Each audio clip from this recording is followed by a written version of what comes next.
வாகிடி என்ற இன மக்கள் மத்தியிலே நடக்கிற ஊழியங்களை பற்றி உங்களோடு கூட பகிர்ந்து கொள்ள விருப்பப்படுகிறோம்.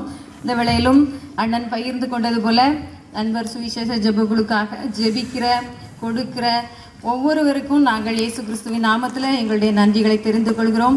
அதற்காக ஒத்துழைக்கிற குருவானவர் அவர்களுக்கும் எல்லா அலைகளிலும் குருவானவர் எல்லாரும் ஒத்துழைக்கிறாங்க. அதற்காக நாங்கள் அவர்களுக்கும் நன்றி சொல்கிறோம். கர்த்தர் அவர்களையும் சபையையும் மென்மேலும் ஆசீர்வதித்து உயர்த்துவாராக. இன்றைக்கு நம்முடைய சபைகள் சிஎஸ்ஐ சபைகள் அநேக ஆலயங்களிலே பெரும்பாலான மிஷினரிகள் பார்த்தீங்கன்னா சிஎஸ்ஐ சர்ச்சில் உள்ளவங்களாக தான் இருப்பாங்க மிஷினரிஸ்.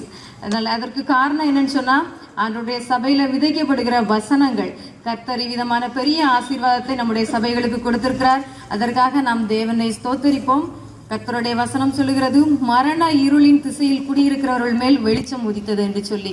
கிறிஸ்துவுக்குள் அன்பானவர்களே, நம்முடைய முன்னோர்கள் மீது கர்த்தருடைய வெளிச்சம் உதித்ததுனால வெளிநாட்டில இருந்து வந்து ஊழியம் செஞ்சதுனால நம்ம இந்த நாளில் நன்றாக சுகமாக சந்தோஷமாக வாழ்கிறோம். இவ்விதமாக இன்னும் இருளுக்குள் வாழ்ந்து கொண்டிருக்கிற மக்கள் மத்தியில கர்த்தருடைய வெளிச்சம் உதிக்கும்படியாக நாம் எல்லாரும் சேர்ந்து ஆண்டவருடைய நாமத்திற்காக உழைத்து கொண்டிருக்கிறோம். அதற்காக ஜெபித்து கொண்டிருக்கிறீர்கள். அதற்காக கர்த்தரை துதிக்கிறோம். கர்த்தர் உங்களை ஆசீர்வதிப்பாராக. இப்பொழுதும் அந்த வாகிடி இன மக்கள் மத்தியில ஊழியம் செய்து ஓய்வு பெற்ற இன்னும் ஊழியத்திலே தொடர்ந்து செய்து கொண்டிருக்கிற ஒரு மூத்த சுதேச ஊழியர் அவர்கள் வந்திருக்கிறார்கள். அவர்கள் பெயர் நாக்ஜிபாய் கலாஸ்வா. அவர்கள் தங்களுடைய ஊழிய அனுபவத்தை இவ்விதமாக ஆண்டவரை ஏற்றுக்கொண்டார்கள் என்ற அனுபவத்தை சுருக்கமாக சொல்வார்கள். நாம் இப்பொழுது கேட்போம்.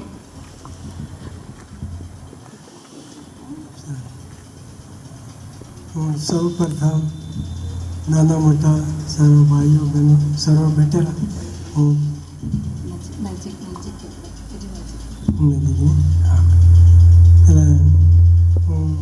सर्वने प्रेमी सलाम पाठो छो.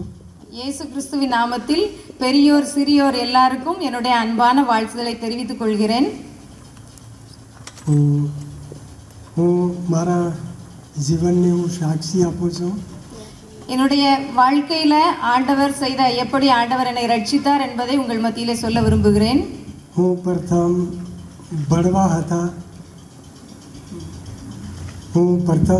હતા અને બીજી ભક્તિ વિષ્ણુ ભક્તિ અને કબીર પંથમાં હું ભક્તિ કરતો હતો.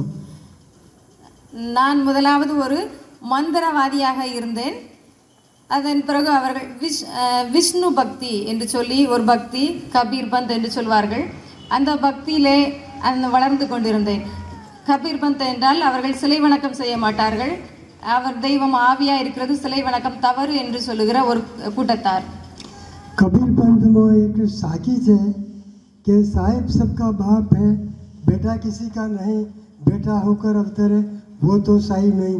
एवी साखी है જેનાથી હવે પછી કોઈ બીજો ધર્મ કે કોઈ બીજો ઈશ્વર એનાથી કોઈ છે જ નથી એવું હું સમજતો હતો. இந்த கபீர் பந்தனுடைய சில கருத்துக்கள் மிகவும் முக்கியமானவை. அவங்களுடைய அந்த கபீர் பந்தில் உள்ளவங்க சொல்லுவாங்க, அந்த கபீரை தவிர வேற எந்த ஒரு தெய்வமும் கிடையாது, கபீர் தான் உண்மையான தெய்வம் என்ற இதில் மிகவும் நம்பிக்கை உள்ளவர்கள். એના પછી અમારા ગામના નજીકમાં એફએમબી સંસ્થાના એક મિશનરી રહેતા હતા. இவர்களுடைய கிராமத்திற்கு அருகே நண்பர் சுவிசேஷ ஜெபக்குழு மூலமாக சென்ற ஒரு மிஷனரி ஒருவர் ஊழியம் செய்து வந்தார். એમની સાથે અમારી મુલાકાત થઈ. அவர்களை நான் சந்திக்கும் தருணத்தை பெற்றேன். એમને મને પ્રશ્ન પૂછ્યો, તો તમે ભગત છો તો તમારા દેવી ઉત્પત્તિ કઈથી શરૂ કરી, એમ મને પ્રશ્ન પૂછ્યો. அவர்கள் என்னிடம் கேட்டார்கள், நீங்கள் மந்திரவாதியின் வேலைகளை செய்கிறீர்கள், உங்களுடைய ஆத்மாவை பற்றிதானே உங்களுடைய காரியம் என்ன? மந்திரவாதம் செய்வதனால் இவர்களுக்கு பணம் கிடைக்கும், உலக பிரகாரமான வாழ்க்கையில வாழுவாங்க நல்லா சுகமா. ஆனா உங்களுடைய ஆத்மாவை பற்றி உங்களுடைய காரியம் என்ன, உங்களுடைய வேதம் என்ன சொல்லுகிறது, சிருஷ்டிப்பை குறித்து உங்களுடைய கருத்துக்கள் என்ன என்று சொல்லி கேட்டார். પછી હું એમને કંઈ જવાબ આપી શક્યો નહીં. இவர்களிடத்தில் எந்த ஒரு பதிலும் இல்லை. சிருஷ்டிப்பு பற்றி எந்த ஒரு வேதங்களும் சொல்வதில்லை. இயேசு ஒருவர் மட்டும்தான், நம்முடைய கிறிஸ்தவ ஆண்டவருடைய கரம் மட்டும்தான் சிருஷ்டித்தது, அவர் மட்டும்தான் மெய்யான தெய்வம். இந்த வேதம் மட்டுமே சிருஷ்டிப்பை பற்றி கூறுகிறது. அதனால் இவரிடத்துல எந்த பதிலும் இல்லை, பதில் சொல்ல முடியவில்லை. પછી મને પ્રશ્ન પૂછ્યો એનાથી બીજું કોણ ઈશ્વર છે એમ મને પ્રશ્ન પૂછ્યો. அதனால் நான் அவர்களிடத்தில் கேட்டேன், இந்த கபீர் தெய்வத்தை தவிர வேற எந்த தெய்வம் இருக்கிறார் என்று சொல்லி அவரிடத்தில் கேட்டேன். પછી એમને કીધું કે તમારો જો દેવ સચ્ચા હોય તો તમે તમારા દેવને કયા શબ્દ પહેલાં વાપર્યા આ દુનિયા બનાવવા માટે એમ એમને પૂછ્યું. அந்த மிஷினரி அவர்கள் என்னிடம் கேட்டார்கள், உங்களுடைய தெய்வம் உண்மையானவராக இருந்தால் உங்களுடைய தெய்வம் எப்படி இந்த உலகத்தை சிருஷ்டித்தார்? வார்த்தையினால் சிருஷ்டித்தாரா, இல்லை எதை கொண்டாவது செய்தாரா? எப்படி உங்களிடத்துல என்ன பதில் இருக்கிறது என்று திரும்பவும் கேட்டார். પછી એમને બીજે દિવસે મારે ઘરે આવ્યા. அடுத்த நாளும் அவர் மிஷினரி அந்த பணியில ஊழியம் செய்கிற மிஷினரி இவருடைய வீட்டை தேடி சென்றார். પછી એમને ઉત્પત્તિ વિશે બધી વાત કરી.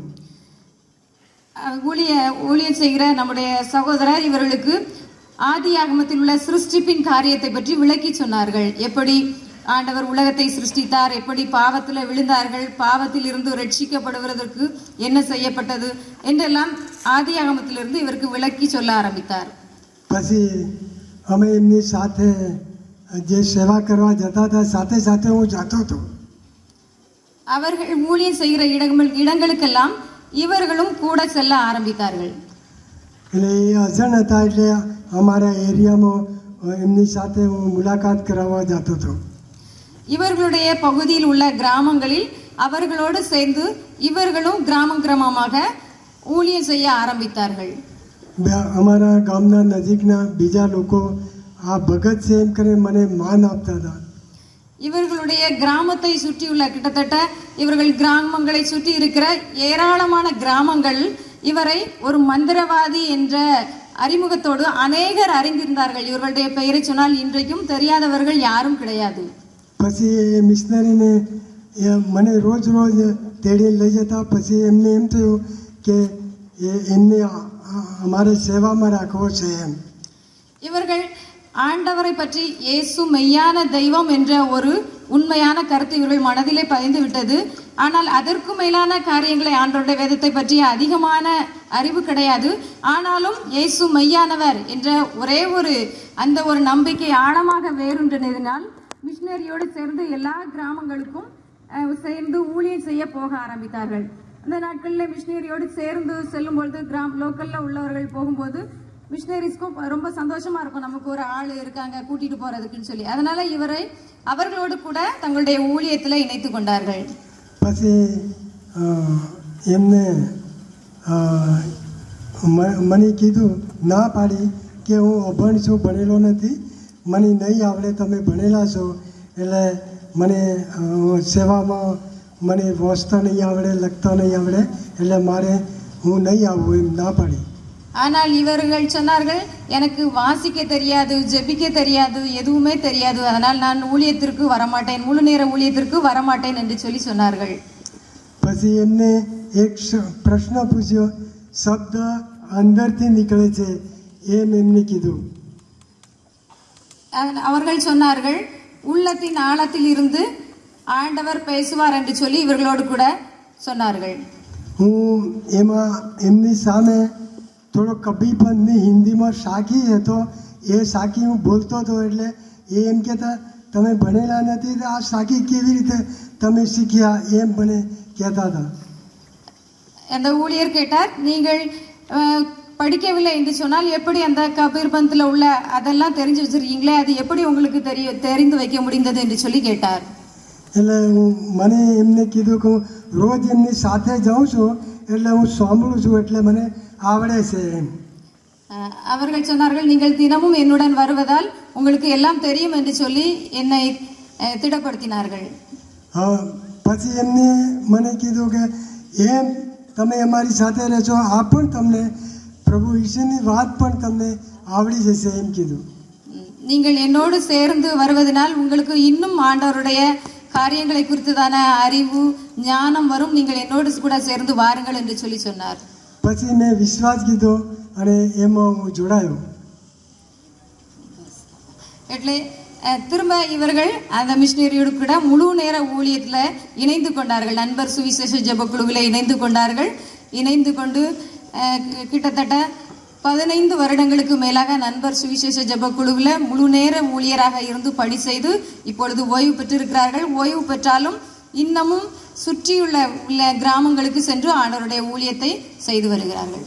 પછી વિશ્વાસ કરવાથી પછી અમારા ગામના લોકોને એવું થયું કે એ ખ્રિસ્તી બની ગયો છે એમ કરીને મારા ગામના સરપંચને મારી સાથે વિરોધ કર્યો. તને હવે કોઈ સરકારી લાભ તને મળે નહીં એમ કરીને એમને ના પાડ્યો. இதை அறிந்த ஊர் தலைவர் இவரை அழைத்து, நீ கிறிஸ்தவ மதத்திற்கு சென்று விட்டாய், இனிமேல் அரசாங்கத்திலிருந்து உனக்கு கூட கிடைக்கக்கூடிய எந்த ஒரு சலுகையும் உனக்கு தரமாட்டோம் என்று சொல்லிவிட்டார். પછી મેં ના પાડ્યું, ભલે નહીં આપો વાંધો નહીં, એ ના પાડ્યું મને. இவர் சொன்னார், எனக்கு எந்த அரசாங்க ஒரு சலுகை இல்லாவிட்டாலும் பரவாயில்லை, இந்த உலகத்தையே படைத்த இந்த பெரிய தேவன் என்னோடு கூட இருக்கிறார் என்று சொல்லி அவர்களுக்கு பதில் சொன்னார்கள். પછી થોડા 2 વર્ષ પછી મારે એક દીકરા મરી ગયા. இந்த விசுவாசத்துல வளர்ந்து கொண்டிருக்கும் போது திடீரென்று சொல்லி இவர்களுடைய வாலிப மகன் வாலிப வயதிலே மரித்து விட்டார். તેમાં એમને બોધો કરવાના હતા પણ કંઈ કર્યું ને મને એમને ના પાડ્યું કે હવે હું ખ્રિસ્તી થઈ ગયો છું એટલે જે અમારા રીતિ રિવાજમાં 12મું કરે છે અને અમારા ગામનો ફાળો ઉઘરાવીને પૈસા ભેગા કરીને 12મામાં કંઈ પ્રસાદ વાપરે છે એટલે એમને મને ના પાડ્યું કે હવે હું 12મું નહીં કરું એમ. அதனால் இறந்த நேரத்தில் இவர்கள் நம் ஊர்களிலே சொல்வது போல 16 விசேஷம் என்று சொல்வார்கள் திருநெல்வேலி பகுதியில். அந்த காரியங்களை செய்கிறதற்கு கிராமத்தார் மறுத்தார்கள். நாங்கள் அந்த காரியங்களுக்கு வரமாட்டோம், நீ கிறிஸ்தவனாக மாறிவிட்டாய் என்று சொல்லி. ஆனால் இவர் இந்த நிலையிலே எப்படியாவது திரும்பவும் வந்து விடுவார், நாம் ஒருவரும் செல்லாவிட்டால் திரும்பவும் இவர் நம்மிடத்திற்கே வந்து விடுவார் என்று சொல்லி கிராமத்தில் உள்ள கிராம தலைவர்கள் எதிர்பார்த்தார்கள். ஆனால் இவர்கள் சொன்னார்கள், நீங்கள் ஒருவரும் வரவில்லை என்றாலும் சரி, நான் உங்களுடைய முறைப்படி, ஏனென்றால் அவர்களுடைய முறை என்றால் அவர்கள் பூஜை எல்லாம் செய்து அவர்கள் அந்த இதை முடிப்பார்கள், அந்த சம்பிரதாய அந்த சடங்காச்சாரங்களை. அதனால் நீங்கள் யாரும் வரவில்லை என்றாலும் சரி, நான் இயேசுவை விடமாட்டேன், என்னுடைய மகனுக்கு அந்த விசேஷங்களை கிடைக்க தேவையில்லை என்று சொல்லி தைரியமாக சொல்லிவிட்டார். પછી એમને એમાં જે પૈસા આપવાના હતા તે આપ્યા. એમને મારી વાત નહીં રાખી, એમને આપ્યા. પણ એમને એવી ઈચ્છા હતી કે એ એકલો માણસ છે એટલે ટૂંકા સમયમાં એ પડી જશે એમ એમને ઈચ્છા હતી. இவர்கள் அந்த நாட்களிலே ரூபாய் கொடுப்பார்கள். ஆனால் திரும்பவும் இப்படி இவங்க நாங்கள் பின்வாங்க மாட்டோம்னு சொன்னதுனால அவர்களுக்கு தெரிந்து விட்டது, இவர் இனி பின்வாங்க மாட்டார், அங்கே தான் இருப்பார் என்று சொல்லி திரும்ப அவர்கள், சரி நீங்கள் உங்கள் முறைப்படியே செய்யுங்கள், நாங்கள் வாரோம் என்று சொல்லி திரும்ப அவர்கள் கலந்து கொண்டார்கள். இவர்களும் விசுவாசத்திலே பலப்பட்டார்கள். એમને સત્તા 5-10 વર્ષ એમને સત્તા રહી ત્યાં સુધી હું કંઈ એમને સહી કરવા પણ નથી ગયો. ஆனால் அந்த ஊர் தலைவர் சொன்னார், எந்த ஒரு கையெழுத்தும் நான் இருக்கும் வரை எந்த ஒரு கவர்மெண்ட் சலுகைக்காகவோ எதற்காகவோ நான் உனக்கு போட்டு தர மாட்டேன் என்று சொல்லி இவரை மிகவும் பகைத்தார். આટલા સમયમાં એમને કોઈ તક મળી નહીં, મારા ઉપર મુશ્કેલી લાવવા માટે કંઈ તક નહીં મળી. அவர் அதிகாரத்தில் இருந்த 10 வருடங்களும் எந்த ஒரு கையெழுத்தும் அவர் கையாலே போய் கையெழுத்து போடுங்கள் என்று சொல்லக்கூடிய அளவுக்கு வராதபடிக்கும் ஆண்டவர் பார்த்து கொண்டார். கிறிஸ்துவுக்குள் அருமையானவர்களே, இந்த வேளையில நீங்கள் கேட்ட சாட்சி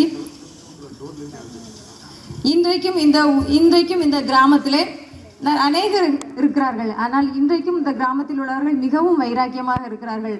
ஆனால் இந்த சுதேச ஊழியர் மூத்தவர், அவருக்குள்ள வாஞ்சை மிகவும் நம்முடைய சிஎஸ்சியில் நம்ம சைடு எந்த அளவுக்கு பக்தி வைராக்கியத்தோடு இருக்கிறோமோ அந்த அளவுக்கு இன்றைக்கும் அவர்கள் பக்தி வைராக்கியத்தோடு கிராமமாக சென்று கர்த்தரே தெய்வம் என்று சொல்லி இருக்கிறார்கள். இந்த வேளையிலும் சிறிய ஒரு வாகடி இன மக்களை குறித்து நான் பகிர்ந்து கொண்டு முடிக்க ஆசைப்படுகிறேன். இந்த வாகடி இன மக்கள் சாபர்காட்டா, குஜராத் பகுதியிலே சாபர்காட்டா என்ற ஜில்லாவிலும் ராஜஸ்தான் பகுதியிலே டுங்கர்பூர் என்ற ஜில்லாவிலும் இருக்கிறார்கள். இவர்கள் குஜராத் பகுதியிலே சாபர்காட்டாவில் இருக்கிறவர்கள் ஓரளவுக்கு படித்தவர்கள், வசதியும் உள்ளவர்கள். இவர்கள் கிராமங்களில் வீட்டுக்கு ஒரு ஆள் எப்படியும் மிலிட்ரியில் இருப்பாங்க.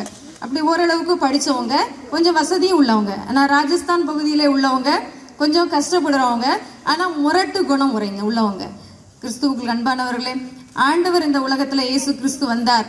பாவத்தினால கட்டப்பட்டு இருக்கிறவர்களை கட்டவிழ்க்கும்படியாக வந்தார். இன்னும் அசுத்த ஆவியின் பிடிகளில் கட்டப்பட்டு இருக்கிறவர்களை கட்டவிழ்க்கும்படியாக வந்தார். சமுதாய கட்டுகளினால் கட்டப்பட்டு இருக்கிறவர்களை கட்டப்படும்படியாக இயேசு கிறிஸ்து வந்தார். நம்ம ஊர்களில் முற்பிதாக்களின் காலங்களை பார்க்கும்போது அநேக சமுதாய கட்டுகள், அசுத்த ஆவியின் கட்டுகள் இருந்து விடுதலை ஆக்கினார். அதே வேளை இன்றைக்கும் அந்த பகுதியிலே கர்த்தர் செய்து வருகிறார். அசுத்த ஆவியினால கட்டப்பட்ட ஏராளமான ஜனங்கள் இருக்கிறார்கள். அவர்களுக்கு அசுத்த ஆவி மனிதருக்கு பயப்பட மாட்டார்கள், ஆனால் அசுத்த ஆவிக்கு மிகவும் பயப்படுவார்கள், மந்திரவாதத்திற்கு பயப்படுவார்கள். கிறிஸ்துவுக்குள் அருமையானவர்களே, அநேக வாலிப சகோதரிகள் 15 வயது 14 வயது அவங்களுக்கு மைண்டு சரியில்லாம போயிடும். நம்ம ஊர்ல அப்படி ரொம்ப யாரையும் பார்க்க முடியாது. 100க்கு ஒரு ஆள் வயசானவர் எங்கேயாவது கொஞ்சம் மைண்டு சரியில்லாதவங்க பார்க்க முடியும். ஆனா அங்க 15 வயசு 14 வயசு இந்த மாதிரி ஸ்டேஜ்ல நிறைய பேர், ஒரு ஊருக்கு 4 பேர் இருப்பாங்க அந்த மைண்டு சரியில்லாம பேசிட்டு அப்படியே அசுத்த ஆவினால். அதன் காரணம் என்னன்னா அசுத்த ஆவியின் கட்டுகள் தான். இதற்கு ஒரு முக்கியமான காரணம், இவங்க அந்த அளவுக்கு அந்த அசுத்த ஆவிய ஆராதனை பண்ணுதாங்க, விக்கிரகத்தின் ஆராதனை. இது இவர்களுக்கு சாபமாக மாறி இவர்களை மிகவும் பின்னான நிலைக்கு தள்ளி வைத்திருக்கிறது. இவர்களுடைய பகுதியிலே இவர்கள் பகத்தை கூப்பிட்டு மந்திரவாதின்னு சொல்லி சொன்னாங்க. அந்த மந்திரவாதிகளை கூப்பிட்டு அவங்களுக்கு ஆடு மாடு கோழி எல்லாம் வெட்டி திரும்ப திரும்ப இதை அதிகரிச்சுக்கிட்டே போவோம். ஒரு ஊர்ல இதே போல 15 வயதுள்ள ஒரு வாலிப மகள் இவ்விதமாக அசுத்த ஆவினால அலைக்கழிக்கப்பட்டாள்.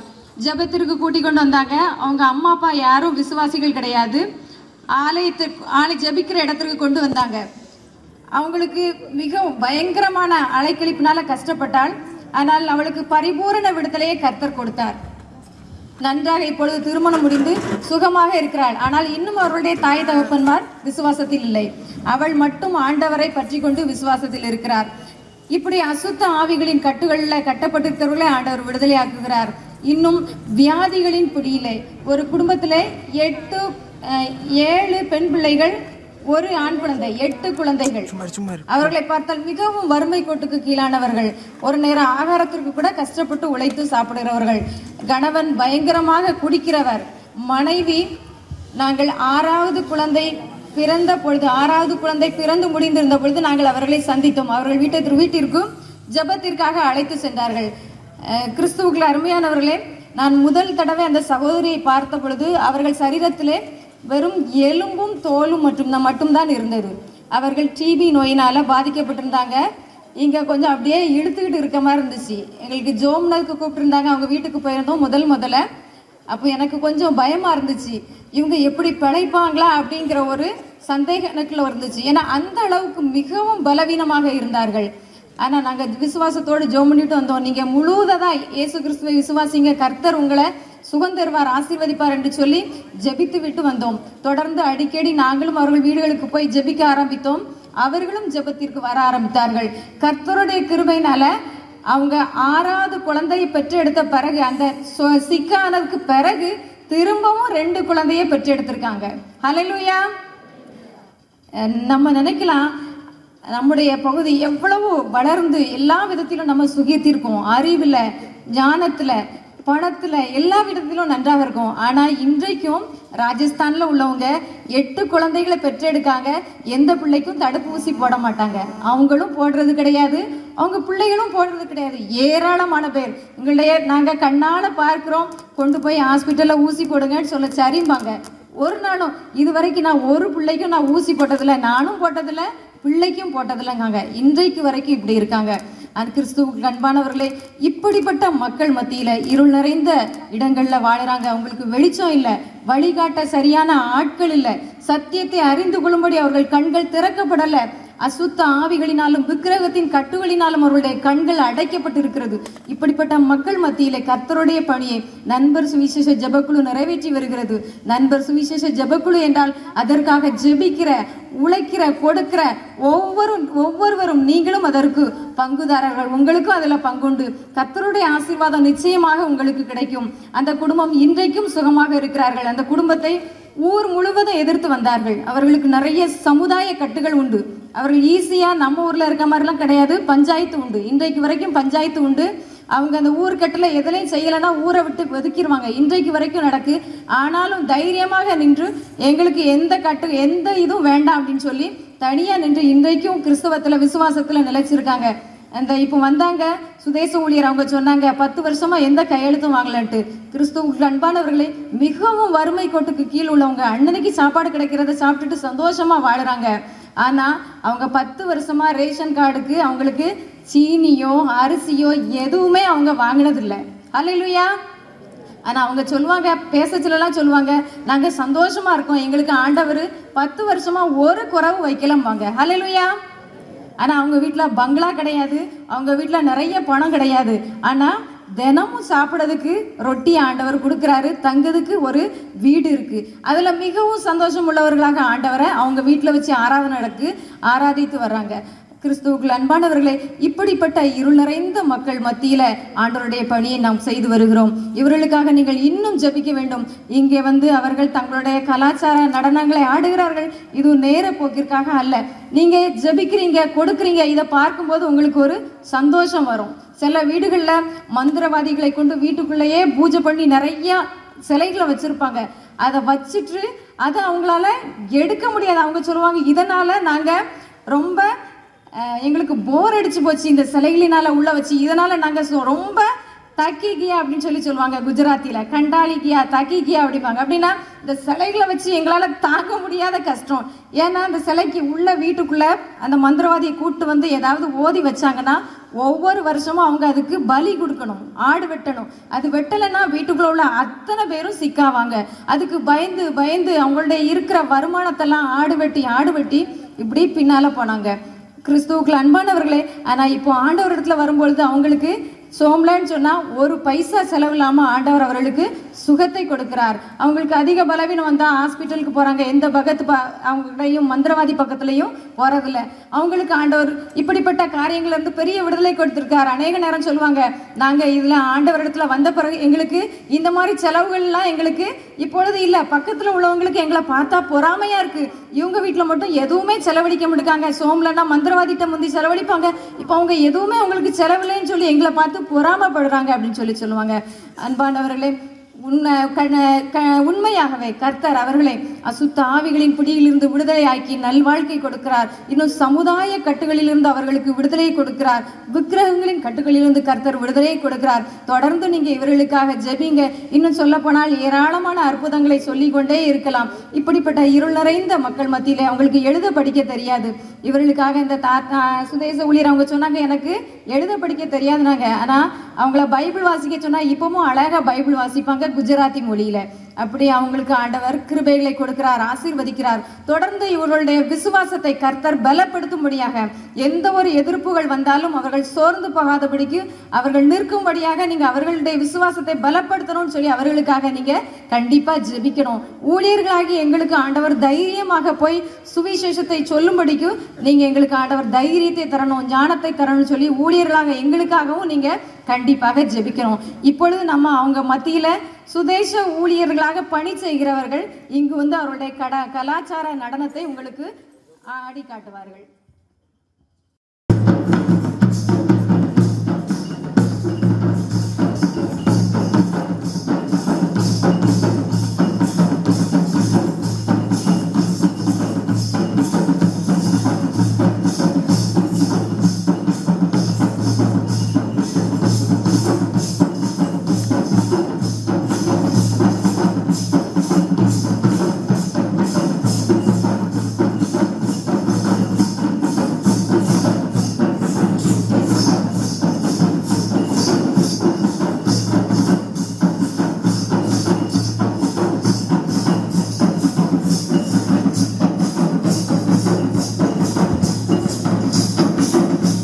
ஆரவல்லி மலைகளிலே வாழ்கின்ற வாகடிகிற மக்கள் மத்தியிலே தங்களுடைய அந்த மக்கள் சார்பாக தங்களுடைய புரோகிராமை காண்பித்துக் கொண்டிருக்கிறார்கள். எங்களுக்காக நீங்கள் ஜெபியுங்கள்.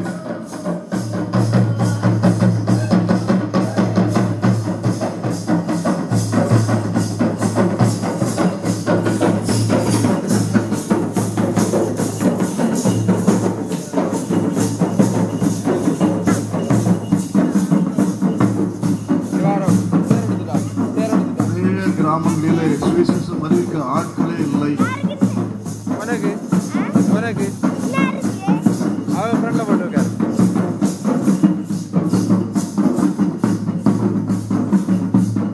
இயேசுவை ஏற்றுக்கொண்டவர்களுக்கு அரசாங்க நன்மைகள் கிடைக்க தடை பண்ணுகிறார்கள். ஆண்டவர் விதமான தடைகள் எல்லாம் உடைத்தறிய ஜெபியுங்கள்.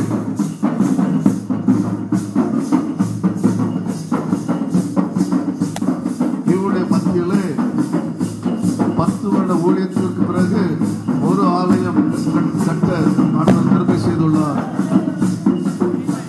இன்னும் அநேக ஆலயங்கள் கட்ட ஆண்டவர் கிருபை செய்ய ஜெபித்துக் கொள்ளுங்கள்.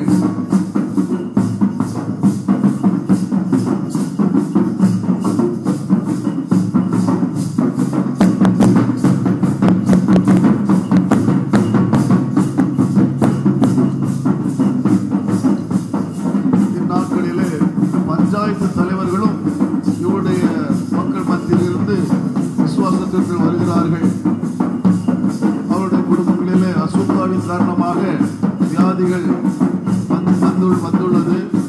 அது ஜெபத்தின் மூலமாக நீங்குவதனாலே விசுவாசத்திற்கு வருகின்றார்கள். இன்னும் ஆண்டவர் இவர் மத்தியிலே பெரிய காரியங்களை அற்புதங்களை அடையாளங்களை செய்து அநேக ஆண்டவர்கள் விசுவாசம் கொண்டு வர ஜெபித்துக் கொள்ளுங்கள்.